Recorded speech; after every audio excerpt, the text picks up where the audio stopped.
বিরহে দিল পড়ে চারগান যে আমার ইয়া রাসূলুল্লাহ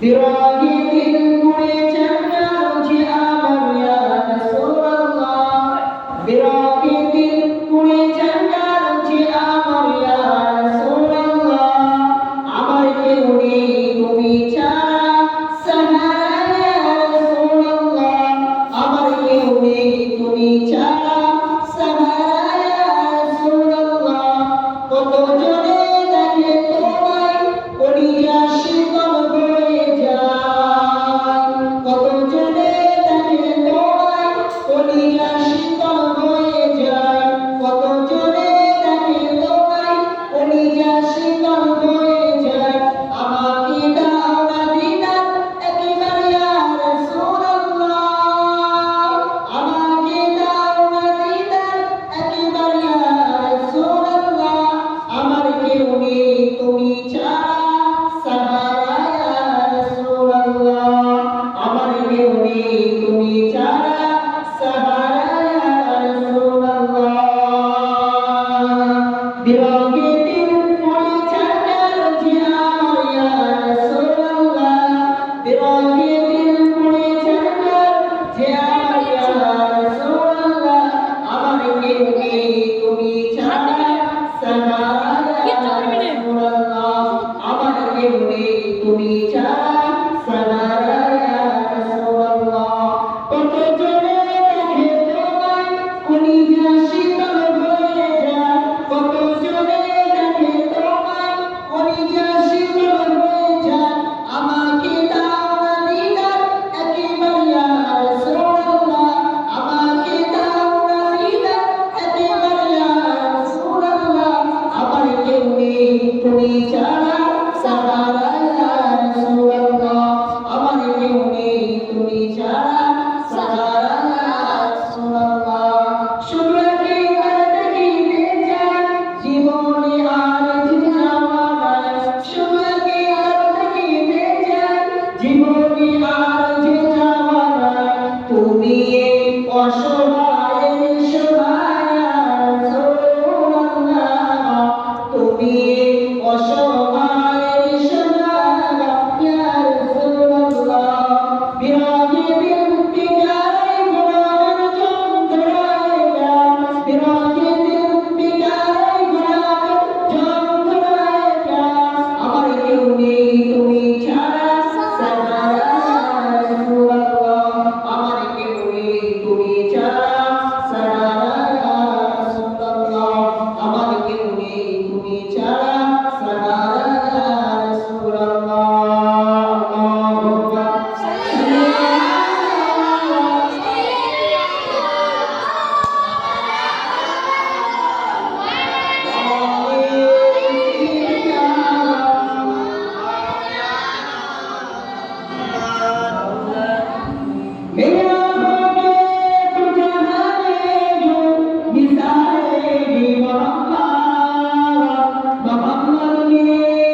وعلى آل سيدنا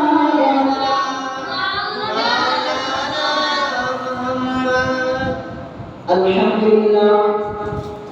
যে মহান আল্লাহ পাক রব্বুল আলামিন আমাদেরকে ভালোবেসে মহব্বত করে প্রতি সপ্তাহ এমন একটা সর্বস্তরের মাহফিল করার মতো তৌফিক দান করে, সেই মহান আল্লাহ পাক রব্বুল আলামিনের দরবারে লাখ কোটি শুকরিয়া। আমরা সকলে আমাদের মন অন্তর থেকে বলি আলহামদুলিল্লাহ। তার পরে যিনি তার নবী তার হাবিব দুনিয়ার বাদশাহ রাসূলুল্লাহকে জনাব মুহাম্মদ রাসূলুল্লাহ সাল্লাল্লাহু আলাইহি ওয়াসাল্লাম যে নবীনা আসেনে আসমান জমিন পাহাড় চন্দ্র তারা জীব জন্তু এমনকি আমরা পর্যন্ত সৃষ্টি হতাম না, সেই নবীর প্রতি দরুদ সালাম সকলে বলি সাল্লাল্লাহু আলাইহি ওয়াসাল্লাম। আল্লাহ পাক রব্বুল আলামিন বান্দাকে এত মহব্বত করে, আল্লাহ পাক রব্বুল আলামিন বান্দাকে এত ভালোবাসে, আল্লাহ পাক রব্বুল আলামিন বান্দাকে এত ইজ্জত দিয়েছে, আল্লাহ পাক রব্বুল আলামিন বান্দাকে ভালোবেসে মহব্বত করে। আল্লাহ পাক রব্বুল আলামিন পবিত্র কালামুল্লাহ শরীফের মধ্যে বলছে ওয়াসসালাত, বান্দারা যখন নামাজ পড়ে আমি আল্লাহ পাক খুশি করেছি তোদের উপরে, আমি আল্লাহ পাক মহব্বত করেছি তোদের উপরে, এই খুশি করে মহব্বত করে 5 ওয়াক্ত নামাজ তোদের কাছে আমি দিয়েছি ফরজ করে দিলে সুবহানাল্লাহ। কিন্তু যে ফরজ 5 ওয়াক্ত নামাজ আমরা অনেক মানুষ আছে পড়তে পারি না, এরকম মানুষ পৃথিবীতে আছে না নাই কথা বলে, এরকমই মানুষ পৃথিবীর জমিনে বহু পাওয়া যায়, বহু পাওয়া যায়। কিন্তু আমরা যদি প্রত্যেক বাড়িতে বাড়িতে গিয়ে যদি জিজ্ঞাসা করি যে তোমরা নামাজ পড়ে, মাশাআল্লাহ এই গ্রামেতে অনেক ভালো নামাজ পড়ে, তাই কিছু বললাম না, আপনারা খুব ভালো, আপনাদের জন্য দোয়া করবো, আপনারা 5 ওয়াক্ত নামাজ পড়বে, বেশি বেশি করে আল্লাহ পাকের ইবাদত বন্দেগী করবে, বেশি বেশি করে আল্লাহ পাকের হুকুম হারামগুলো মানবে। কিন্তু আমাদের সেইগুলো মানি না, আমরা কোনগুলো মানি? আমাদের নেতাকে আদেশ দিয়ে গেছে যে ওই রাস্তায় চললে ওই নেতা ভোট বলবে, উল্টোপাল্টা বাজে কথা বলবে, আমরা সেই নেতার ভয় ওই রাস্তা টোটালি যাই না। আরে কিন্তু এই রাস্তায় যেতে জানে না যে আল্লাহ পাক বলছে ওয়াস সালাত, বান্দা আমি তোদের নামাজ দিয়েছি বান্দা তোমরা নামাজ পড়বে না। কিন্তু আল্লাহ পাক এটা ধরে কিন্তু পাবে বেরবে, এটা আসে না যে আল্লাহ পাক রাখবে আমাদের এটা হিসাব নিকাশ করবে, কিন্তু এই জায়গাতে কোথায় আসবে?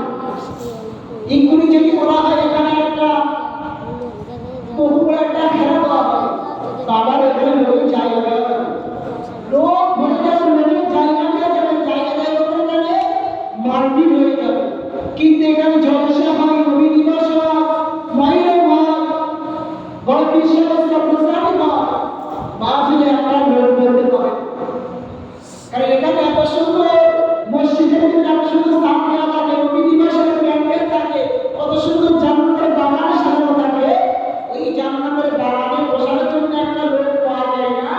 চিঠিগুলা একটা ফুটবল খেলা হচ্ছে, সারাদিন পানি হবে, ওই পানিতে ভিজে ভিজে ভিজে সারাদিন খেলা দেখতে, রাত্রে জ্বর আসবে, জ্বরের পেছনে শুয়ে পড়বে। কিন্তু মাহফিলে নবী পাকের জলসায় বসবে, বড় বড় আলেম ওলামা জলসায় বসবে, জান্নাতের বাগানে বসতে হবে। আল্লাহ পাক বলেছেন আমার জান্নাতের বাগানে যে বসে আমি আল্লাহ পাক অসংখ্য অসংখ্য মালায়েকা ফেরেশতা সেখানে হাজির করে দিতে সুবহানাল্লাহ। আমাদের তকবীরের ছোট, আমাদের মুসলিমের ছোট, যে আমাদের আল্লাহ পাক তকবীরের বড় বড় পাঠিয়েছে, কিন্তু সর্বমতের বিরাসগুলো কি তকবীর ছোট করে দিয়েছে সুবহানাল্লাহ।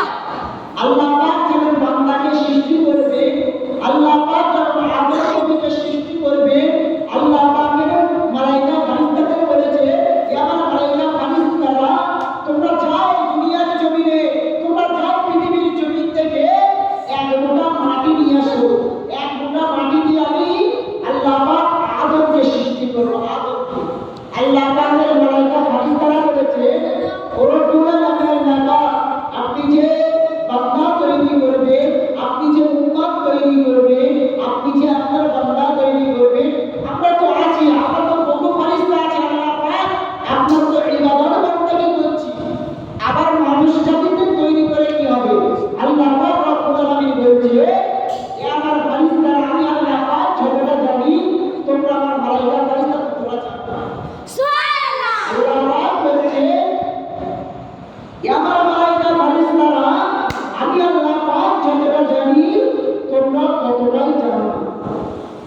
আমার আল্লাহ পাক রব্বুল আলামিন আল্লাহ পাকের ফেরেশতাদের ডাক দিয়ে ও আমার ফেরেশতারা ও আমার মালায়েকা ফেরেশতারা তোমরা এখানে চলে এসো আমি আল্লাহ পাক ডাক দিলাম তোমরা এখানে চলে এসো ওই সময় আল্লাহ পাকের মালায়েকা ফেরেশতারা আল্লাহ পাকের মালায়েকা চারজন ফেরেশতারা আল্লাহ পাকের কাছে কাছে বলে গেলে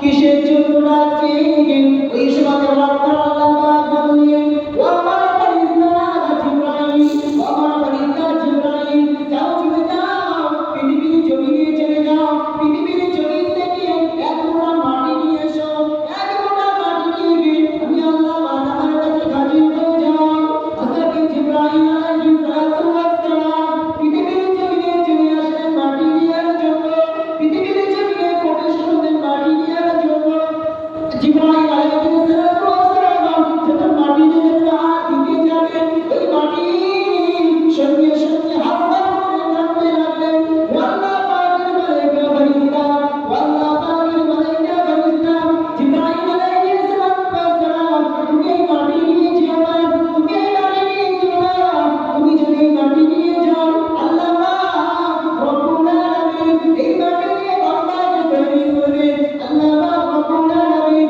এই মাটি নিয়ে বান্দাকে তৈরি করে পৃথিবীর জমিনে পাঠাবে এই বান্দারা পৃথিবীর জমিনে এসে বাড়াবাড়ি পথতলাশি করবে জেনার মধ্যে চলিয়ে যাবে আরামভাবে ঘুষ খাবে সুদ খাবে তোমরা এসে এই মাটি নিয়ে যেও না এই বান্দাকে তৈরি করো না জিবরাইল আলাইহিস সালাম আল্লাহ পাকের দরবারে ফিরে গেলেন বলতে লাগলেন ও রব্বুল আলামিন আল্লাহ পাক ও রব্বুল আলামিন আল্লাহ পাক ইয়া আপনি মাফ করুন মুস্তাকিনা ক্ষমা করুন ও রব্বুল আলামিন আল্লাহ পাক আমি জিবরাইল আলাইহিস সালাম মাটি আনতে পারিনি পৃথিবীর জমিন থেকে মাটি আনতে পারিনি ওই সময় আল্লাহ রব্বুল আলামিন জিজ্ঞাসা করলেন হে আমার মালায়েকা ফেরেশতা জিবরাইল তুমি কিসের কারণে তুমি পৃথিবীর জমিতে আমরা মাটি নিয়ে আসলে ওই সময় আল্লাহ পাক সব জানতেন যে মাটি কি করছে না সব আল্লাহ পাক জানেন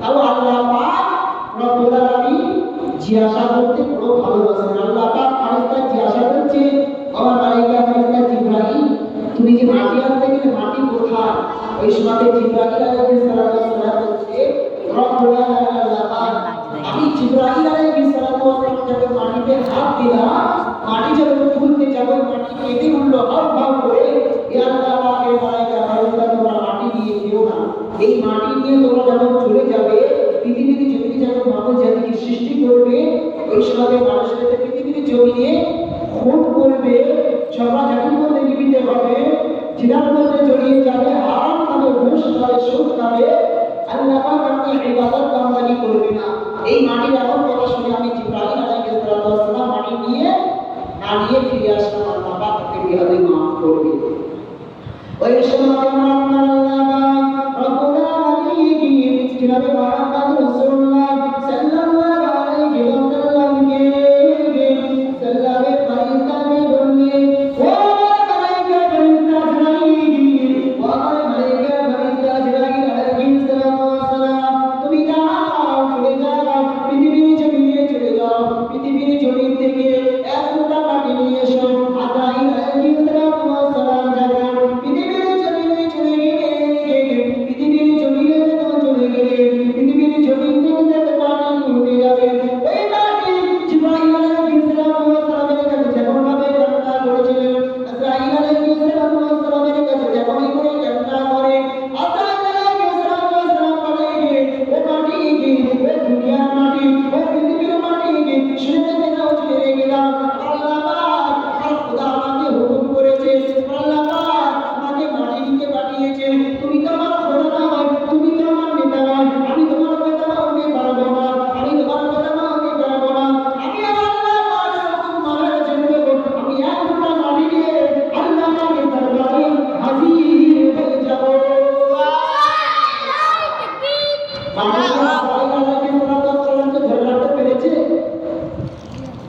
পেরেছে কি আজরাইল আলাইহিস সালাম এত ভয়ঙ্কর এত কঠিন মানুষ যে সেই মানুষকে ধরে রাখা খুব সম্ভব নয়। মাটি আল্লাহ পাকের কাছে কান্না করে আজরাইল আলাইহিস সালামের কাছে কান্না করে গাও গাও করে কাঁদে যে মালাইকা ফেরেশতা আজরাইল আলাইহিস সালাম তুমি মাটি নিয়ে চলে কিন্তু আজরাইল আলাইহিস সালাম মাটি নিয়ে চলে গিয়েছেন আল্লাহ পাকের কাছে। তারপরে আজরাইল আলাইহিস সালাম আমাদের কিন্তু ছাড়তে বলে মনে হয় যে আজরাইল তুমি আমাকে ছাড় করে করো না আর একটি বছর সময় দাও আর একটি বছর সুযোগ দাও। সুযোগ দিয়ে বলে কি মনে হয় না না জীবনে সুযোগ দেবে না। আজরাইল এত কঠিন গুণের মানুষ এত ভয়ঙ্কর গুণের মানুষ আল্লাহ পাকের হুকুম কোনোদিন অমান্য করেনি আর করবেও না। আল্লাহ পাকের দরবারে মাটি নিয়ে যাবে হাজির হয়ে গেলে আল্লাহ পাকের দরবারে মাটি নিয়ে হাজির হয়ে গেলে রব্বুল আলামিন আল্লাহ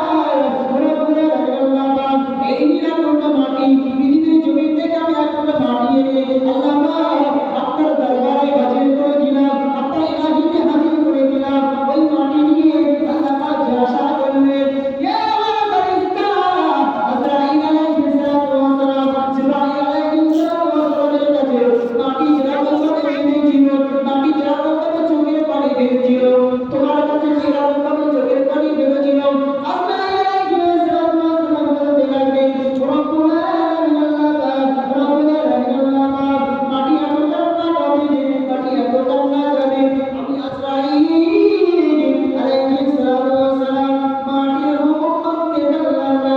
আমি আজরাইল আপনার হুকুম মেনে এক মুঠো মাটি নিয়ে আল্লাহ পাক আপনার ইলাহিতে জমা করে দিলাম।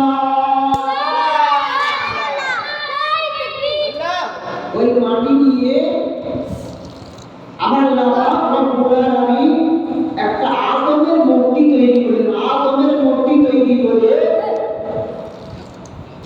ফেরেশতাদের মধ্যে সামনে যে ফেরেশতা হেড ছিল এই হেড ফেরেশতাকে কি করলে এ আমার মালাইকা ফেরেশতা এই আমার মালাইকা ফেরেশতা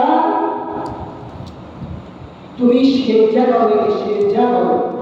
ওই মালাইকা ফেরেশতা সেজদা করা বাদ দিয়ে কি করলে সরাসরি আদম নবীর মূর্তির ভিতরে পা ঢুকিয়ে দিলেন। সাথে সাথে আল্লাহ রব্বুল আলামিন ফেরেশতাদের মধ্যে যে হেড ছিল তাকে কি করে দিলে শয়তান বানিয়ে দিলে। বলে রে শয়তান তুই এখান থেকে বড় হয়ে যা তুই এখান থেকে চলে যা তোর আমার কাছে তোর কোনো জায়গা নাই। তুই আজ থেকে তুমি আমি শয়তান বানিয়ে দিলাম। আল্লাহ আল্লাহর মালাইকা ফেরেশতাকে শয়তান বানিয়ে দিলেন। আল্লাহর মালাইকা ফেরেশতা শয়তান হাম হাম করে কাঁদছে রব্বুল আলামিন আল্লাহ আপনি আমাকে শয়তান বানিয়ে দিলেন তবু আমার মনে কোনো দুঃখ নেই আমার মনে কোনো ব্যথা নেই। তবে রব্বুল আলামিন আপনার কাছে আমার একটা চাওয়া আপনার কাছে আমার একটা চাওয়া রয়েছে। আল্লাহ রব্বুল আলামিন জিজ্ঞাসা করলেন ফেরেশতা তোকে তো শয়তান বানিয়ে দিলাম তোর কি চাস আমার বলে। ওই শয়তান বললে রব্বুল আলামিন আল্লাহ আমাকে এমন একটা পাপ দিন যেন আমি শয়তান আপনার বান্দাদের শিরায় শিরায় চলতে আল্লাহ পাক বলেন শয়তানকে ওই হুকুম আমি দিয়ে দিই।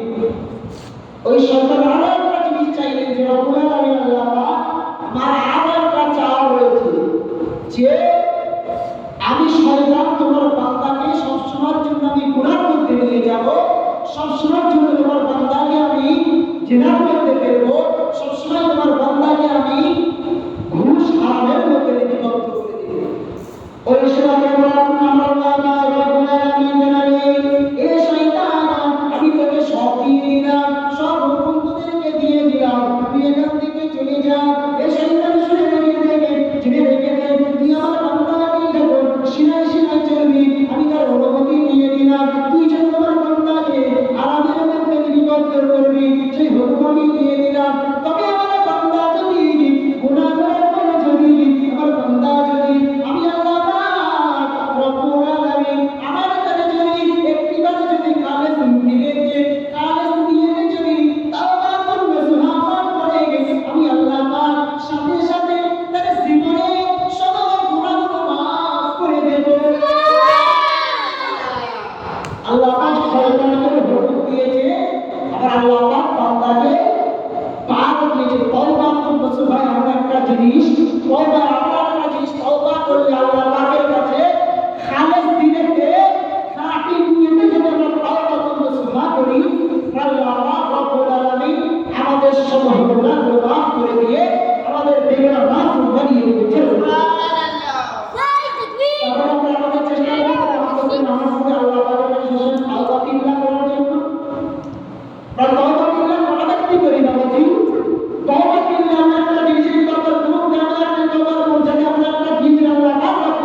সে আমার হাবিবকে জানিয়ে দিয়েছে আমার মুস্তাফা সাল্লাল্লাহু আলাইহি ওয়াসাল্লামকে এই তাওবাতুন নসুহা প্রাণ নবী দয়াল নবী জনাব মুহাম্মদ রাসূলুল্লাহ সাল্লাল্লাহু আলাইহি ওয়াসাল্লাম বান্দাদের উপরে এই তাওবা আপনাদের উপরে এখন নাযিল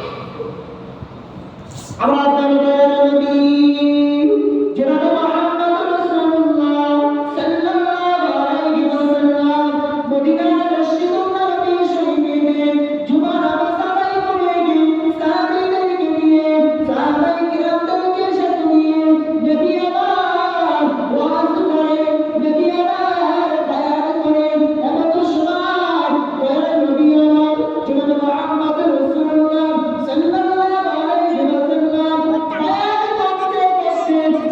করতে ওরা ব্যক্তি সাহাবা আসা করলেন ইয়া রাসূলুল্লাহ হাবিবাল্লাহ হুজুর ইয়া রাসূলুল্লাহ হাবিবাল্লাহ হুজুর ইয়া রাসূলুল্লাহ হাবিবাল্লাহ হুজুর আমরা বান্দা হয়ে আমরা আল্লাহ পাকের বান্দা হয়ে আমরা যদি কোন কাজ করি আমরা যদি জিনার মধ্যে লিপ্ত হয়ে যাই আল্লাহ পাক কি আমাদের ক্ষমা করবেন না আল্লাহ পাক কি আমাদেরকে মাফ করবেন না আমরা তার দয়ার নবী জনাব মুহাম্মদ রাসূলুল্লাহ সাল্লাল্লাহু আলাইহি ওয়াসাল্লাম বললেন ওয়া মাসাকিন আদম ওয়া মাসাবাই কিরামিনা আমি রাসূলুল্লাহ জানিয়ে দিলাম আমি রাসূলুল্লাহ বলে দিলাম পৃথিবীর জমিনটা আমরা একটি জামানার মধ্যে পড়ে যাই পৃথিবীর জমিনটা আমরা একটা জামানার মধ্যে পড়ে যাবে এই জামানার মানুষেরা সকলে জিনার মধ্যে জড়িয়ে যাবে এই জামানার মানুষেরা সকলে জিনার মধ্যে জড়িয়ে যাবে হারামের মধ্যে জড়িয়ে যাবে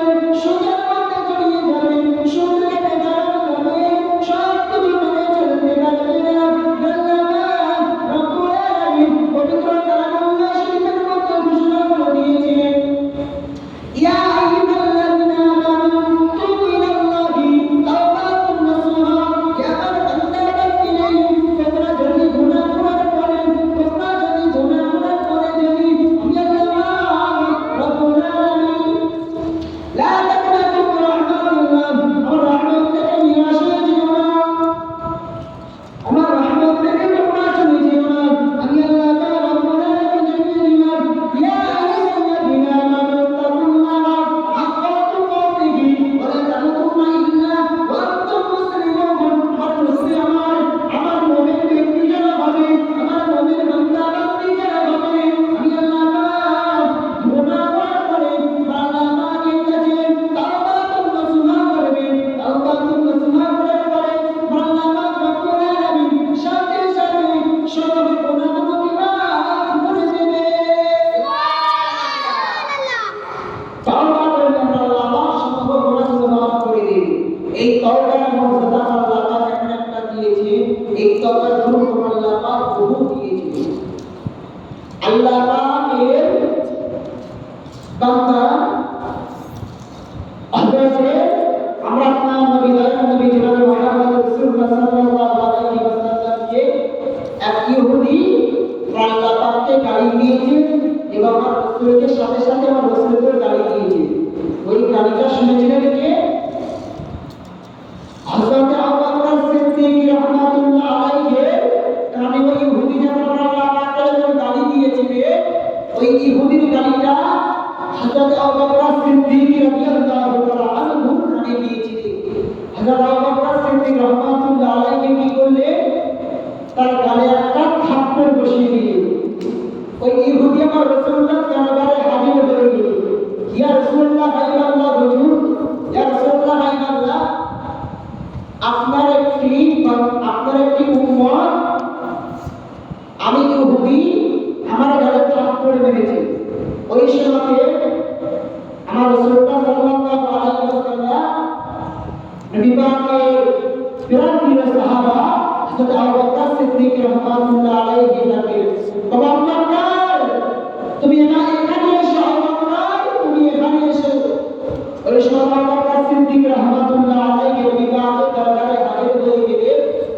ইয়া রাসূলুল্লাহ হাবিবাল্লাহ হুজুর ইয়া রাসূলুল্লাহ হাবিবাল্লাহ হুজুর ইয়া মাফ করবে এই আবু বকর সিদ্দিক আসতে একটু লেট হয়ে গেছে আপনার দেরি হয়ে গেছে আর রাসূলুল্লাহ সাল্লাল্লাহু আলাইহি ওয়াসাল্লাম আবু বকরকে কি বললেন তুমি কি ইহুদিকে গালে কি থাপ্পড় মেরেছিলে? ওই আবু বকর সিদ্দিক রাহমাতুল্লাহ আলাইহি বললেন, ইয়া রাসূলুল্লাহ আল্লাহর হুজুর, ইহুদি আল্লাহকে গালি দিয়েছে, সাথে সাথে সাথে আপনাকে গালি দিয়েছে। তাহলে আমি আবু বকর আমি সহ্য করতে পারলাম না, তাই ইহুদিকে একটি থাপ্পড় মেরেছে। এই ইহুদি বলছে, ইয়া রাসূলুল্লাহ আমি গালি দিইনি, আমি গালি দিইনি। আমার রাসূলুল্লাহ সাল্লাল্লাহু আলাইহি ওয়াসাল্লাম এর নিয়ে বিচার করে, বিচারকের আসনে বসে কোনদিন খারাপ বিচার রাসূলুল্লাহ করেননি।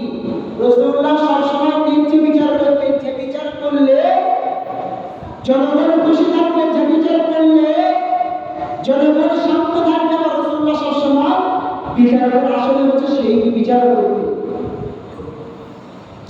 আবু বকর সিদ্দিক রাহমাতুল্লাহ আলাইহি সত্য কথা বলতে রাসূলুল্লাহ জানেন, রাসূলুল্লাহ জানেন যে আবু বকর সিদ্দিক সত্য কথা বলছে, ইহুদি মিথ্যে কথা বলছে, সেটা রাসূলুল্লাহ জানেন। কিন্তু বিচার তো করতে হবে, সঠিক বিচার করতে হবে। আমার রাসূলুল্লাহ যদি আবু বকরের দিকে যদি সাপোর্ট দিয়ে বিচার করেন, তাহলে ইহুদির মনে ব্যথা পাবে, আর ইহুদির দিকে যদি সাপোর্ট দিয়ে যদি বিচার করে আবু বকরের মনে কষ্ট পাবে। ওই জন্য করে আমার রাসূলুল্লাহ সাল্লাল্লাহু আলাইহি ওয়াসাল্লাম বললেন, ইহুদিকে একটা আদেশ করলেন, ইহুদিকে বললেন তোমাকে আল্লাহর কসম দিতে হবে। আর আবু বকর সিদ্দিক রাহমাতুল্লাহ আলাইহিকে বলেছেন তোমাকে সাক্ষী হতে হবে। আবু বকর সিদ্দিক রাহমাতুল্লাহ আলাইহি সাক্ষী হবে বলে বলে না। আবু বকর সিদ্দিক ওই ইহুদি যখন আল্লাহকে গালি দিয়েছিলেন, আর রাসূলকে যখন গালি দিয়েছিলেন, সেখানে আবু বকর সিদ্দিক ছাড়া আদার কোনো মানুষ ছিল না। তাহলে শুনবে কে? আল্লাহ। কেউ কিন্তু শুনতে পায়নি। আর ইহুদি গালি দিয়েছে, স্বয়ং আবু বকর সিদ্দিক রাদিয়াল্লাহু তাআলা শুনতে পেয়েছিলেন, সেই জন্য একটা থাপ্পড় বসিয়ে দিয়েছে। ওই সময় ইহুদি বলেন, আল্লাহর কসম খাচ্ছি আমি আল্লাহকে গালি দিইনি, আমি আপনাকে গালি দিই। ইহুদির আল্লাহর কথা বলে কোনো জিনিস রয়েছে? ইহুদির আল্লাহর কথা বলে কোনো জিনিস রয়েছে? রাসূলের কোনো জিনিস রয়েছে? না না। তারপরে ইহুদি তো আল্লাহর কসম খাবে, আমরা সেই ইহুদির কাছ থেকে আল্লাহর কসম, মার কসম, বাপের কসম ধার করে নিয়ে এখন পকেটে ভরে রেখে দিচ্ছি। কেউ কোনো কথা বললে পকেট থেকে বার করে বলি আল্লাহর কসম খাচ্ছি আমি এই কাজ করিনি, মার কসম খাচ্ছি আমি এই কাজ করিনি, বাপের কসম খাচ্ছি আমি এই কাজ করিনি। আল্লাহর রাসূল সাল্লাল্লাহু আলাইহি ওয়াসাল্লাম বলছে যে আল্লাহটা ইহুদি তো আল্লাহর কসম খেল, ইহুদির সাক্ষী আমি পেয়ে গেলাম, কিন্তু তোমার সাক্ষী কোথায়? আবু বকর সিদ্দিক রাদিয়াল্লাহু তাআলা মাথাটা মাটির দিকে নত করে হাউ হাউ করে কাঁদছেন, যে ইয়া রাসূলুল্লাহ আল্লাহ এই ইহুদি আল্লাহকে যখন গালি দিয়েছে, সেখানে আমি আবু বকর ছাড়া আদার্স কোনো মানুষ ছিল না, আমি সাক্ষী পাবো কোথায়? আমি সাক্ষী পাবো কোথায়? ওই সময় রাসূলুল্লাহ কি বলেছে, এ আবু বকর সিদ্দিক রাদিয়াল্লাহু তাআলা আমি রাসূল বলে দিলাম, সাক্ষী না যদি আনতে পারো বিচার কিন্তু তোমার দিকে যাবে না, বিচার কিন্তু ইহুদির দিকে চলে যাবে, ইহুদির দিকে। তাই ইহুদি আল্লাহকে গালি দিয়েছিল, ইহুদি আল্লাহকে গালি দিয়েছিল না? হ্যাঁ হ্যাঁ। তাহলে আল্লাহ রাসূলের জানতে কি জানতে? জানতে আল্লাহকে গালি দিয়েছিল রাসূল জানতে। আবু বকর সিদ্দিক রাদিয়াল্লাহু তাআলা সত্য কথা বলছে, এটাও রাসূল জানতে। এজন্য রাজুমিনা তুমিরা বাকেরা তুমিরা চেরা চেরা কান্ডা মাইগে করবি আমার দয়ার নবী কিরম মুহাম্মদ রাসূলুল্লাহ সাল্লাল্লাহু আলাইহি ওয়াসাল্লাম মেরে সাহাবী এক মদিনার নবী পবিত্র রজনীতে তাহাজ্জুদ নামাজের সময় তাহাজ্জুদ নামাজের রাতে এক মদিনার নবী ঘুমের ঘরে স্বপ্ন দেখে যে আমি নবীরা আমার ঘরে একটি মৌমাছি উড়ে উড়ে এসে আমার ঘরে ইন্তেকাল করেছে। এর কারণ কি? এর কারণ কি? আমার ধরার জন্য সকাল থেকে না ধরো আমার নবী পাকে দরবারে কাজে করে গেলেন, টুক টুক টুক টুক করে আমার নবী পাকে দরবারে কাজে করে গেলেন। নবী পাকে দরবারে গিয়ে সালাম দিলেন, আসসালামু আলাইকা ইয়া রাসূলুল্লাহ, আসসালামু আলাইকা ইয়া হাবিবাল্লাহ, ইয়া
স্বামী, এর ব্যাখ্যা হতে পারে তোমার স্বামী যেখান থেকে ফিরে আসবে। ওই মহিলা গভীর রজনীতে ঘরের মধ্যে যখন ঘুমিয়ে পড়লেন, এবার সবাই ঘরের মধ্যে শুয়ে শুয়ে এবার হতাশ করতে লাগলেন যে নবী এক কথা বললেন, যে আমার নবী পাকের সাহাবা আবু বকর রাদিয়াল্লাহু কথা বললেন। নবী বললেন তোমার স্বামী যেখানে ময়দানে ইন্তেকাল করেছেন, আবু বকর সিদ্দিক রাদিয়াল্লাহু আনহু তোমার স্বামী যেখান থেকে ফিরে আসবে। এর কারণ কি হতে পারে? আমি কার কথা না শুনতে হয় এটা প্রমাণ করব। যদি রজনীকে রজনীতে তাহাজ্জুদের সময় ওই মহিলারা বাড়িতে চলে যান, ও বিবি ও বিবি উঠে পড়ো, উঠে পড়ো, ও বিবি উঠে পড়ো, উঠে পড়ো, ও বিবি উঠে পড়ো, ও বিবি আমি তোমার স্বামী যেখানে ময়দান থেকে বাড়িতে ফিরে এসেছি, ও বিবি তুমি দরজাটা খুলে দাও। ওই সময় মদিনার রানী ঘরে সররাত দরজাটা খুলে দিল। সাথে সাথে তার স্বামীকে দেখতে পেয়ে এত খুশি হয়ে যায়, এত খুশি হয়ে যায়। ওই মহিলা রাতের অন্ধকারে ঘুমাতে পারছেন না। সকালে না বলে সাথে সাথে ওই মহিলা তার স্বামীকে নিয়ে নবী পাকের দরবারে হাজির হয়ে গেলেন। নবী পাকের দরবারে গিয়ে বললেন, ইয়া রাসূলুল্লাহ, ইয়া রাসূলুল্লাহ, আপনি যে বললেন আমার স্বামী যেখানে ময়দানে ইন্তেকাল করেছেন, আপনি যে বললেন আমার স্বামী যেখানে ময়দানে ইন্তেকাল করেছেন, এই তো আমার স্বামী আবু সিদ্দিক রাদিয়াল্লাহু আনহু বলেছেন তোমার স্বামী যেখান থেকে ফিরে আসবে, আল্লাহ পাক আমার স্বামীকে যেখান থেকে ফিরিয়ে দিয়েছেন। ইয়া রাসূলুল্লাহ, আপনার কথার ব্যাখ্যাটা ভুল হয়ে গেছে, আপনার সাহাবা উম্মতের কথার ব্যাখ্যাটা ঠিক হয়েছে। ওই সময় নবী আমার বললেন, ও মদিনার রানী, ও মদিনার রানী, তোমার স্বামী ফিরে আসার কারণ হলো এটা যে আল্লাহ পাক আবু বকর সিদ্দিক, এই সিদ্দিক নামের উপাধিকে আল্লাহ পাক তাকে ইজ্জত দিয়েছেন। সিদ্দিক নামের অর্থ হলো সত্যবাদী। এই সিদ্দিক নামের অর্থ হলো সত্যবাদী। আবু বকর সিদ্দিক রাহমাতুল্লাহ আলাইহি কোথায় কি বলে সেটা জানি না। আবু বকর সিদ্দিক রাহমাতুল্লাহ আলাইহি বলেছেন তোমার স্বামী যেখান থেকে ফিরে আসবেন, আল্লাহ পাক রব্বুল আলামিন সিদ্দিক নামের মর্যাদা আল্লাহ পাক সিদ্দিক নামের মান রাখার জন্য আবু বকর সিদ্দিকের দোয়াটা কবুল করে নিয়ে তোমার স্বামীকে যেখানে ময়দান থেকে আবার বাড়ি ফিরিয়ে দিলেন। তাহলে আল্লাহ সিদ্দিক নামে এত বরকত কি? সিদ্দিক নামের অর্থ হলো সত্যবাদী। তাহলে আবু বকর সিদ্দিক নামের মিথ্যা কথা বলে ইহুদি গালি দিয়েছিলেন। আবু বকর সিদ্দিক বলেছেন ইহুদি গালি দিয়েছে, ইহুদি বলছে গালি দিইনি। ইহুদি আল্লাহর কসম, মার কসম, বাপের কসম, খোদার কসম খাচ্ছে। আল্লাহর রাসূল বলছে কিতাবের মধ্যে এসেছে যে আল্লাহর কসম ছাড়া বাপের কসম, মার কসম, খালার কসম, ফুফুর কসম, বেটির কসম, পৃথিবীর জমিনে কোনো কসম খাওয়া যাবে না। একমাত্র আল্লাহর কসম ছাড়া পৃথিবীর জমিনে কোনো মানুষের কসম খাওয়া যাবে না। একান্ত দেখা যাচ্ছে যে একটা কসম খেতে হবে, এখানে কসম ছাড়া কোনো রাস্তা নেই। কার কসম খেতে হবে? আল্লাহর কসম ছাড়া পৃথিবীর জমিনে কোনো কারো কসম খাওয়া যাবে না। অন্তত এই আমলটা করবে আল্লাহ পাক তোমার কবুল করবে।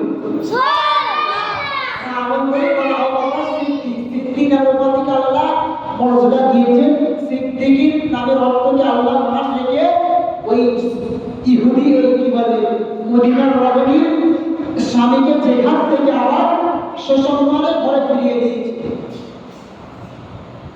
আবু বকর সিদ্দিক রাহমাতুল্লাহ আলাইহি একদিন তার বেটির কাছে গিয়ে বললেন, ও বেটি আয়েশা, ও বেটি আয়েশা, আমি আবু বকর, আমার মনে একটি আশা, আমি আবু বকর, আমার মনে একটি চাওয়া, এই আবু বকর, আমার মনে একটি চাওয়া, ও বেটি আয়েশা, ও বেটি আয়েশা, আমার মনে একটি চাওয়া। ওই সময় আয়েশা বললেন, আব্বাজান, তোমার কি আশা তুমি বলে যাবে, তোমার কি চাওয়া তুমি বলে যাবে। ওই সময় আবু বকর সিদ্দিক রাহমাতুল্লাহ আলাইহি বললেন,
সকলে মিলে কাটিয়াটা কাঁধে করে নিয়ে সাধারণ কবরস্থানের দিকে চলতে লাগলেন, সাধারণ কবরস্থানের দিকে যেতে লাগলেন। যেতে যেতে ওই হুজুরদের সাহাবা হুজুরদের কানে কষ্ট আওয়াজ ভেসে আসে, ও আমার সাহাবারা, ও আমার সাহাবায়ে কেরামেরা, তোমরা আবু বকরকে নিয়ে যেও না, তোমরা আবু বকরকে নিয়ে যেও না। আবু বকর আমার হিজরতের সাথী, আবু বকর আমার কবর রজনীর সাথী, তোমরা আবু বকরকে নিও না। আমি রাসূলুল্লাহ ওনাকে দিয়ে দিলাম, তোমরা আবু বকর সিদ্দিক রাহমাতুল্লাহ আলাইহি আমার সাহাবা আবু বকরকে আমি রাসূলুল্লাহ আমার পাশে দাফন করে দাও। আল্লাহ রাসূল আবু বকরের কেন ভালোবাসতেন, আবু বকরের কেন মহব্বত করতেন, আল্লাহ রাসূল অনুমতি দিয়ে দিলে সাহাবা হুজুরা দাফন করে দিয়ে বাড়ির দিকে চলে গেলেন। তাহলে বলে কি মনে হয় ইহুদি আবু বকর সিদ্দিক যেটা বলছে মিথ্যে কথা? ওয়াজ কিন্তু একই লাইনে চলছে বাবা, ওয়াজ চলে যাচ্ছে অন্যদিকে, এটা হচ্ছে বোঝানো হচ্ছে। ওয়াজ একই লাইনে চলছে। ইহুদি আল্লাহকে গালি দিয়েছিল, আবু বকর সিদ্দিক রাহমাতুল্লাহ আলাইহি বলছে ইহুদি আল্লাহকে গালি দিয়েছিল, ইহুদি বলছে আমি আল্লাহকে গালি দিইনি। পৃথিবীর জমিনে যদি 15টা যদি আমল করতে পারো, এই 15টি আমল যদি তোমরা করতে পারো, এই 15টি আমল যদি করতে পারো, আল্লাহ পাক রব্বুল আলামিন আমাদের জীবনটা পরিবর্তন করে দিবে। আমার জীবনটা পরিবর্তন, জীবন পরিবর্তন মানে কি? জীবনটা পাল্টে যাবে। আমাদের একটা জীবনটা পাল্টে অন্যরকম হয়ে যাবে। আমাদের জীবন এখন একরকম, আমাদের জীবন এখন একরকম হয়ে আছে। কারণ কি? আমাদের ভিতরে জিনা রয়েছে, আমাদের ভিতরে ঘুষ রয়েছে, খারাপ রয়েছে। এইসব কোনো যদি আমাদেরকে সব যদি বার করতে পারো, আমরা আল্লাহ পাক রব্বুল আলামিন তোমাদেরকে বেগুনা মাসুম বানিয়ে দিবে।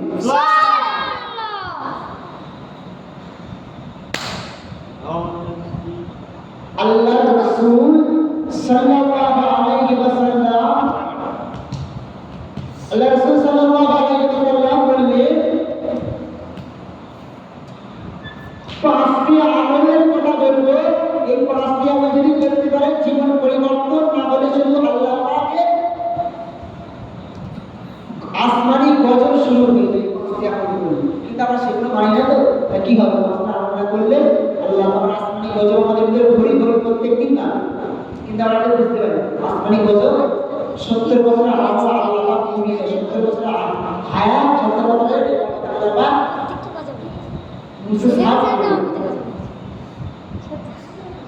আল্লাহ রাসূল সাল্লাল্লাহু আলাইহি ওয়াসাল্লাম বললেন, এক নম্বরে হলো যোগ্যতার আসনে বসে, যোগ্যতার আসনে বসে যে ব্যক্তি কলম চালাবে, সাথে সাথে আল্লাহ পাকের কি হবে? আল্লাহ পাকের আসমানি গজব নেমে যাবে। 2 নম্বরে হলো যোগ্যতাপূর্ণ আলেমের মাহফিলে বসে যদি কোনো ব্যক্তি যদি দুনিয়াবি একটি গল্প করে, সাথে সাথে আল্লাহ পাকের কি হবে? আসমানি গজব নেমে যাবে। 3 নম্বরে আল্লাহ রাসূল সাল্লাল্লাহু আলাইহি ওয়াসাল্লাম বললেন, আল্লাহ পাকের ঘর মসজিদে বসে বসে যে ব্যক্তি দুনিয়াবি গল্প করবে, দুনিয়াবি গল্প একটি করলে সাথে সাথে কি হবে? আল্লাহ পাক আসমানি গজব নেমে যাবে। আল্লাহ পাকের হাবিব 4 নম্বরে বললে, যে ব্যক্তি জানাজা হবে, জানাজার মাইয়ের যখন সামনে আসবে, কাতারে দাঁড়িয়ে দাঁড়িয়ে যদি দুনিয়াবি যদি একটি গল্প করে, সাথে সাথে কি হবে? আল্লাহ পাকের আসমানি গজব নেমে আসবে। 5 নম্বরে রাসূল বললেন, জানাজা মাইয়ের যখন কবরে দাফন করবে, কবরে যখন নামানোর পরে যখন কোনো মানুষ যদি দুনিয়াবি একটি গল্প করে, সাথে সাথে কি হবে? আল্লাহ পাকের আসমানি গজব শুরু হয়ে যাবে। সাথে সাথে 70 বছর আমরা আল্লাহ পাক বেকার করে দেবে। 70 বছর আমাদের এখন হয়নি, 70 বছর আমাদের এখন হয়নি, তাহলে 70 বছর আমরা আমাদের হায়াত কমিয়ে দেবে, 70 বছর আমল বেকার করে দেবে। তাহলে আমরা আমল কিছু থাকবে, কোনো আমল থাকলে আমরা কাফেরে পরিণত হবে, কাফেরে হয়ে যাবে। আল্লাহ রাসূল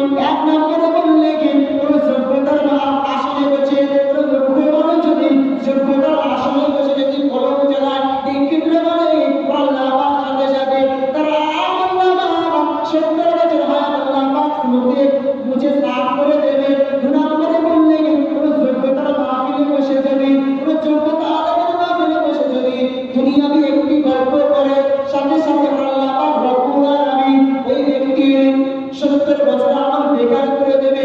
3 নম্বরে বললেন আল্লাহ পাকের ঘর মসজিদে যদি দুনিয়াবি একটি কর্ম করা হয় আল্লাহ পাক সাথে সাথে 70 বছর আমল বেকার করে দেবে। 4 নম্বরে বললেন জানাজার মাইয়িতের সামনে রেখে কাতারে দাঁড়িয়ে যদি দুনিয়াবি একটি কর্ম করা হয় সাথে সাথে আল্লাহ পাক রব্বুল আলামিন 70 বছর আমল বেকার করে দেবে। 5 নম্বরে মাইয়িত যখন দাফন করার পরে ওই কবরস্থানে দাঁড়িয়ে যদি দুনিয়াতে একটি কর্ম করো আল্লাহ পাক সাথে সাথে 70 বছরের আমল বেকার করে দেবে। 70 বছর আমল বেকার করে দেবে। 70 বছর আমল বেকার করে দেবে। আমরা 70 বছর আপনার হয়েছে বয়স, আমাদের বয়স কিন্তু 18, 19, 20, 30, 40, 10, 5। তাহলে 70 বছর আমল যদি আমরা মসজিদে এসে কমিয়ে দিই, দুনিয়া আমরা যত কতই মানে 50 বাঁচবো না, 70 বছরের হায়াত আমাদের কমে যাচ্ছে। আমাদের কবরে গিয়ে সব একটি একটি করে ধরা পড়তে হবে। দুনিয়াটা বাবা জান্নাতে কি জান্নাতের অংশ বাজার করার জন্য দুনিয়াটা আমাদের কাছে বাজার আল্লাহ জান্নাতে পাঠিয়েছে পৃথিবীর জন্য। কিসের বাজার? নেকির বাজার। কিসের বাজার? তান্দির বাজার, ভগবানের বাজার, জীবন তোলার জোরের বাজার। না কি বলেছে? আলু, মটর, পেঁয়াজ কিনে আনতে, না, নেকির বাজার। চাল কিনে আনতে বলেছে, গোশ কিনে আনতে বলেছে, মুরগি কিনে আনতে বলেছে। আল্লাহ বলছে সব আমল করে নেবো, ইবাদত করো। আমি আল্লাহ পাক 5 ওয়াক্ত নামাজ দিয়েছি, ইবাদত দিয়েছি, ইবাদত বান্দা করতে বলে আমার কাছে তো আল্লাহর বলে বাজার আখিরাতের বাজার করে সুবহানাল্লাহ। আখিরাতের বাজার কত করি বাবা? আর তালদের বাজার করে আনি, ছেলেদের বাজার করে আনি, আখিরাতের বাজার কিন্তু আমি করি না। এত বড় মসজিদ লোহাই কত জুম্মা দিনে 3 কাতা লোক হয়, এবারে জুম্মা 3 কাতা লোক হয়েছে, নিজের চোখে দেখেছি 3 কাতা লোক হয়েছে। গ্রামের মানুষ কি মারা গিয়েছে? গ্রামে কি মানুষ নেই? গ্রামের মানুষ কি মারা গিয়েছে? ফ্রি ফায়ার নিয়ে ব্যস্ত হয়ে বিভিন্ন রকমের কাজ নিয়ে ব্যস্ত। আল্লাহ পাক কি বললে? এবার বান্দা রে যত কাজ তার কাজ করার শর্ত নেমে আল্লাহ পাক ইবাদত বান্দারি করতে বলেছে। নারে তাকবীর। ইবাদত বান্দারি কদর করি বাবা। ইবাদত বান্দাগিরে দূরের কথা বাবা। আর আল্লাহ পাকের মসজিদে আসেন। গ্রামের মানুষ সব ঝিমিয়ে গিয়েছে এত বড় মসজিদ করার জন্য। আপনাদের কাছে কত অর্থ সম্পদ দিয়েছে, এই অর্থ নেওয়ার বিনিময়ে বলেছে নামাজ পড়বে না। অর্থ দিলে বেশি হয়ে যায় বাবা, অর্থ দিলে বেশি সম্পদ হয়ে যায়। মাদ্রাসা মসজিদ দেখাশোনা করলে কি হয়ে যায়? মসজিদে এসে নামাজ আদায় করতে হবে, মাদ্রাসার খেদমত করতে হবে, নবীর ঘরে খেদমত করতে হবে, আল্লাহ পাকের ঘরে খেদমত করতে হবে। কোথায় কি হচ্ছে দেখতে হবে, কোথায় কি হচ্ছে দেখতে হবে মসজিদে, কোথায় কি হচ্ছে দেখতে হবে মসজিদের কানে ওখানে দিতে হবে। মসজিদের কোথায় জ্ঞান করতে হবে না, মসজিদের কোন ক্ষতি করলে আপনার লোকসান হয়ে যাবে। আল্লাহ রাসূল আল্লাহ পাকের ফুরফুরা পীর মুজাদ্দিদুল জামান আবু বকর সিদ্দিক রাহমাতুল্লাহ আলাইহি এক গ্রামে জলসা করতে গিয়েছিলেন। এক গ্রামে জলসা করতে করতে জলসার পাশে জিজ্ঞেস করতে এখানে আদি মসজিদ কোথায়? আদি মসজিদ মানে পুরনো মসজিদ। এখানে সবচেয়ে পুরনো মসজিদ কোথায়? ফুরফুরা, ফুরফুরা না। পুরনো মসজিদে গিয়ে আবু বকর সিদ্দিক রাহমাতুল্লাহ আলাইহি ওই পুরনো মসজিদে জামাতের সঙ্গে জোহরের নামাজ আদায় করে বসেছিলেন। নবী পাকের অসংখ্য মুরিদেরা ঘিরে নিয়েছে। অনেকদিন পরে ফুরফুরার পীর আমাদের দরবারে এসেছে, ফুরফুরার পীর আমাদের ঘরে এসেছে, ফুরফুরার পীর আমাদের মসজিদে এসেছে। সকলে জিজ্ঞাসা করছে ওই মসজিদের গায়ে একটি ঘর, ওই মসজিদের ঘরের পাশে ঘর একটি মহিলা শুনেছে ফুরফুরার পীর দাদা হুজুর আমাদের গ্রামে এসে আমাদের মসজিদে এসে আমার ছেলে তো অন্তর কানামা চলতে দেখতে পায় না, আমি আবু বকর সিদ্দিকের কাছ থেকে একটা তাবিজ নেব। ওই ইহুদি গুটি গুটি পায়ে জানলার কাছে গিয়ে দূর থেকে বলছে ফুরফুরা পীর আবু বকর সিদ্দিক রাহমাতুল্লাহ আলাইহি আপনি যেখানে এসেছে আমাকে একটি তাবিজ দিয়ে যান, আমার সন্তানগুলো অসুখের মধ্যে পড়ে গেছে। আবু বকর সিদ্দিক রাহমাতুল্লাহ আলাইহি বললেন আমি তো খাতা পেন আনিনি, আমি তাবিজ দিতে পারবো, আজকে হবে না। ওই মহিলা আবু বকর সিদ্দিক রাহমাতুল্লাহ আলাইহির কাছে বড় আশা নিয়ে বলছেন যে আমাদের পীর আমি বড় আশা নিয়ে এসেছি আমার তাবিজটা করে দেন। আবু বকর সিদ্দিক বললে হবে না, আমি খাতা কলম কিচ্ছু আমি আমার কাছে কিচ্ছু হবে না। ওই মসজিদের ইমাম সাহেব দাদা হুজুরের পাশে বসে বসে ওই মহিলারা একটু দাদা হুজুরকে বললেন এই মহিলার সন্তান বড় অসুস্থতার মধ্যে পড়ে আছে, আপনি একটা তাবিজ দেবেন। যে বাবা ইমাম সাহেব আমি খাতা পেন আমি আজকে তাবিজ দিতে পারবো না। এই মসজিদ ইমাম সাহেব মেম্বারের উপরে একটা খাতা পেন দেখতে ওটা নিয়ে এসে দিয়ে বললেন হুজুর আপনি এবার তাবিজটা করে দেন, খাতা পেন দিলাম। আপনি বললেন খাতা পেন নেই, তাই খাতা পেন এনে দিলাম। দাদা হুজুর রাহমাতুল্লাহ আলাইহি বলে বাবা ইমাম সাহেব তুমি এই খাতা পেন পেলে যেতা। ইমাম সাহেব কি বললেন মসজিদে মেম্বাররা ছিলে তাই মসজিদের মাল দিলে কোনো কিছু হবে না, তাই আমি দিলাম। দাদা হুজুর রাহমাতুল্লাহ আলাইহি বললেন বাবা ইমাম সাহেব ও বাবা ইমাম সাহেব তুমি এই যে খাতা পেনটা আমাকে দিলে এই মসজিদের মাল আমি ব্যয় করতে পারবো না। মসজিদের মাল যদি আমি একটু ব্যয় করি আল্লাহ পাকের দরবারে আমাকে অভিযোগ হয়ে যাবে। আল্লাহ পাকের দরবারে আমাকে এর জন্য কি করতে হবে? এর জন্য কি করতে হবে? এর জন্য আমাকে অভিযোগ দিতে হবে, আল্লাহ পাকের কাছে অভিযোগ করতে হবে। ও বাবা ইমাম সাহেব আমি মসজিদের খাতা পেন নিতে পারবো না। আমরা কি করি মসজিদে এসে মসজিদে শুনে মসজিদের মাল ব্যয় করে কি করে বসে ভাইদের কাছ থেকে মসজিদের কাজ করে লোন করে আমরা খেয়ে নিই। মসজিদে এসে মসজিদের প্যান্ট চালিয়ে আমরা কি করে শুয়ে থাকি। বাবা মসজিদে শুয়ে থাকতে থাকবে বাবা মসজিদের বিলটা যখন ঠিক মতো উঠে যাবে মসজিদের বিলটা ঠিক মতো দিয়ে আসবে তারপরে কোনো তো যায় আসে না মসজিদের বিলটা দিয়ে আসবে। হযরত মেজে হুজুর পীর কেবলা রাহমাতুল্লাহ আলাইহি মেজে হুজুর পীর কেবলা রাহমাতুল্লাহ আলাইহি কলকাতার জমিনে গিয়ে একটি তাফসীর বানাতে কলকাতার জমিনে মেজে হুজুর পীর কেবলা দরবার ছিলেন। ওখানে প্রতি মাসে মাসে একবার করে গিয়ে জিকিরের মজলিস করা হবে। মেজে হুজুর পীর কেবলা রাহমাতুল্লাহ আলাইহি নিজে করে জিকির করতে মেজে হুজুর পীর কেবলা রাহমাতুল্লাহ আলাইহি জিকির করতে করতে আমাদের সময় কালে চলে গেলেন। মেজে হুজুর পীর কেবলা রাহমাতুল্লাহ আলাইহি পাঁচ থেকে শুরু করে বলে দিলেন কিছু একটা মোমবাতি আমার দোকান থেকে একটা মোমবাতি নিয়ে জ্বালিয়ে দাও। একটি যুবক দোকানে যেতে হবে বলে দোকানে চলে গেলে দোকান থেকে চলে গিয়ে মসজিদ থেকে একটা মোমবাতি চেষ্টায় নিয়ে মেজে হুজুর পীর কেবলার কাছে জ্বালিয়ে দিলেন। জিকির শেষ, সব কিছু শেষ। মেজে হুজুর পীর কেবলা পকেট থেকে কিছু টাকা বার করে ওই যুবককে দিলেন। এই যুবক এই টাকাটা তুমি রেখে দাও, এই টাকা দিয়ে এই টাকা হবে তোমার এই মোমবাতির দাম।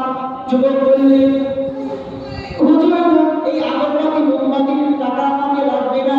মেজে হুজুর পীর রাহমাতুল্লাহ আলাইহি বললেন এই যুবক তোমার টাকা লাগবে না। ওই যুবকটা বললে এ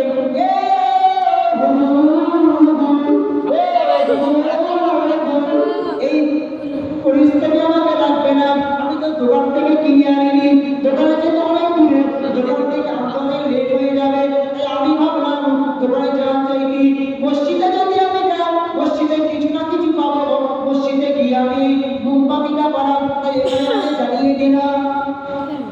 মেজে হুজুর পীর কেবলা রাহমাতুল্লাহ আলাইহি বললেন বাবা যুবক তুমি এটা কি করলেন? এর হিসাব কিন্তু আমাদের কাছে দিতে হবে। তুমি যাবে টাকাটা নিয়ে একটি মোমবাতি একটি ধূপ দিয়ে একটি দেবনা নিয়ে যেখান থেকে নিয়েছিলে মসজিদে সেখানে রেখে দেবে। মেজে হুজুর পীর রাহমাতুল্লাহ আলাইহি বলেছিলেন তো নাকি আমরা যে মসজিদ থেকে একটা কিছু নিয়ে চলে যাই ওটা দেওয়ার নাম করিনি তো ভুলে যা মসজিদে কিছু নিয়ে এসে ভুলে যা।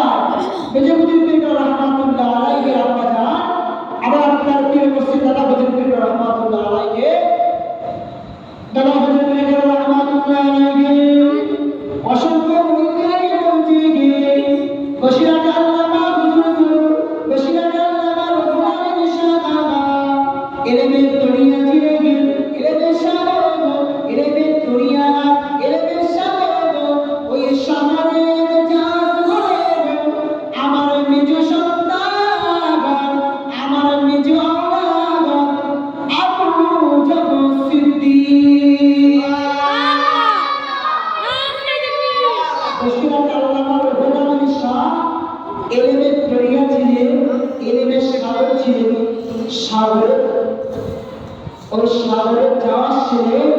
बीजे बजरे पीर केवल अबू बकर सिद्दीक रहमतुल्लाह अलैहि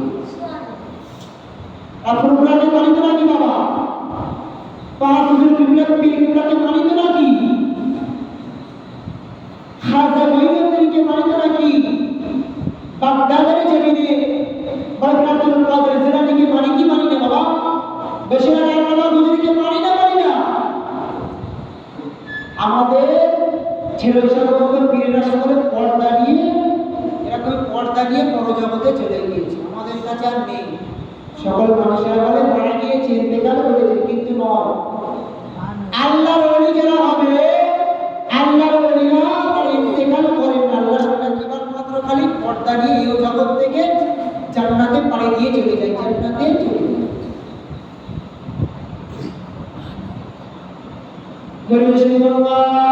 اللهم صل